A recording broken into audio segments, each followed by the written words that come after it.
All right, I'm gonna start with some of the ones that were the most popular, that most people asked about, okay, and then I'll do some other ones. So we're gonna start with number 14. So in number 14, we've got two sets of parentheses. We've got an exponent outside. So when you have an exponent outside the parentheses, it has to go to every part inside the parentheses. So the power 4 is gonna go to the 2. It's gonna go to the F. Right now there's no number there, so it's an invisible 1. 1 times 4 is 4. 4 times 4 is 16. So when you are doing the powers to powers, you're multiplying, okay? We actually have to, we're gonna multiply this out. So 2 to the 4th means 2 times 2 times 2 times 2. So 2 times 2 is 4. 4 times 2 is 8. 8 times 2 is 16. So this becomes 16 f to the 4th, g to the 16th.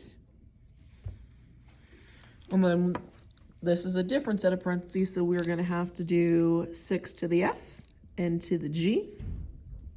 So we have x to the 6, g to the 6, okay?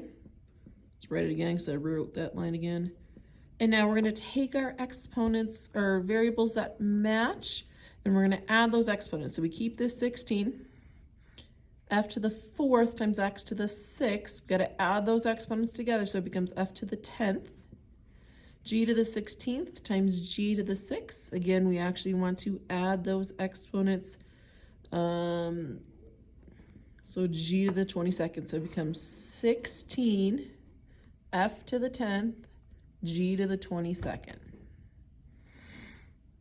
Okay, so number 26 was j to the negative 13th, j to the 4th, j to the 6th. So when we have all these, right, we normally would just add our exponents together, which is fine. We just have a negative. So negative 13 plus 4 plus 6. Negative 13 plus 4 is negative 9, right? It's like subtracting that.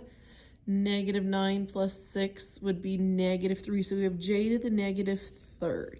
We can't leave it negative. So remember, when we have a negative exponent, that flips to the opposite direction because that's the inverse. So it's 1 over j to the 3rd. And when we flip it to the opposite level, right, it was in the numerator, it's in the denominator, it becomes positive. So it's 1 over j to the 3rd. Okay. Sorry if it's wiggly. I don't have my stand with me at school. Okay. When you have fractions like this and we've got x's in both the numerator and denominator and y's in the numerator and denominator, we take our exponents and we subtract them.